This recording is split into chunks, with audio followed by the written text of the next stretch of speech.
CM Revanth రెడ్డిపై సంచలన వ్యాఖ్యలు చేశారు మాజీ మంత్రి హరీష్ రావు. రాజకీయంగా కేసీఆర్ ను లేకుండా చేయాలని సీఎం రేవంత్ కుట్ర చేస్తున్నారన్నారు హరీష్. మేడిగడ్డ బ్యారేజ్లో చిన్న సమస్యను భూతద్దంతో చూస్తున్నారన్నారు మాజీ మంత్రి కేటీఆర్. మేడిగడ్డ టూర్లో పలువురు బీఆర్ఎస్ నేతలు ఓవర్ యాక్షన్ చేశారు.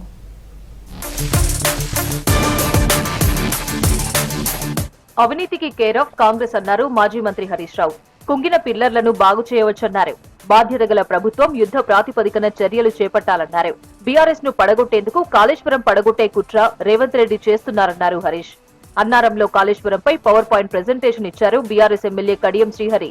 ఈ కార్యక్రమంలో మాజీ మంత్రి హరీష్ రావు, కేటీఆర్ పాల్గొన్నారు. కాళేశ్వరంపై ప్రభుత్వం అఖిల పక్షాన్ని పిలిస్తే తాము సూచనలు ఇస్తామన్నారు హరీష్ రావు.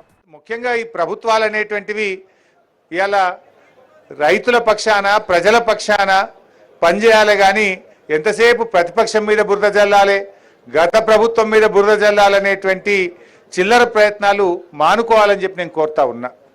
కాంగ్రెస్ పార్టీ వ్యవహారం చూస్తూ ఉంటే రాష్ట్ర ప్రయోజనాలు రైతు ప్రయోజనాల కంటే కూడా రాజకీయ ప్రయోజనాలకు వాళ్ళు ఎక్కువ ప్రాధాన్యత ఇస్తున్నట్టు కూడా ఇవాళ కనబడతా ఉంది. మధ్యాహ్నం బీఆర్ఎస్ లీడర్ల మేడిగడ్డ టూర్ హడావిడిగా ముగిసింది. కుంగిన పిల్లర్ల దగ్గరకు మీడియా చేరుకోకముందే మేడిగడ్డ పర్యటన ముగించి వెనుదిరిగారు బీఆర్ఎస్ వర్కింగ్ ప్రెసిడెంట్.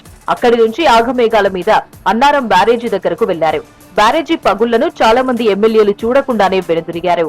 ఒక్క మేడిగడ్డ బరాజులో 1.6 కిలోమీటర్ల పొడవున్న బరాజులో 50 మీటర్ల పరిధిలో 85 పిల్లర్లుండే మేడిగడ్డ బ్యారేజీలో 3 పిల్లర్ల దగ్గర సమస్య వస్తే మొత్తం కాళేశ్వరమే వేస్ట్ అయిపోయింది, 1,00,000 కోట్లు వేస్ట్ అయింది అనే విధంగా ఈ రాష్ట్ర ప్రభుత్వం ఏదైతే ఒక దుర్మార్గమైన ప్రచారం చేస్తున్నదో దాన్ని తిప్పికొట్టడంతో పాటుగా, ఎందుకంటే రాబోయే రోజుల్లో పంటలు ఎండకూడదు అంటే కామధేనువు లాంటి కాళేశ్వరాన్ని పూర్తి స్థాయిలో అక్కడ మరమ్మతులు చేసి వెంటనే నీళ్లను లిఫ్ట్ చేసే అవకాశం ఉన్నప్పటికీ ప్రభుత్వం ఉద్దేశపూర్వకంగా జాప్యం చేస్తున్నది.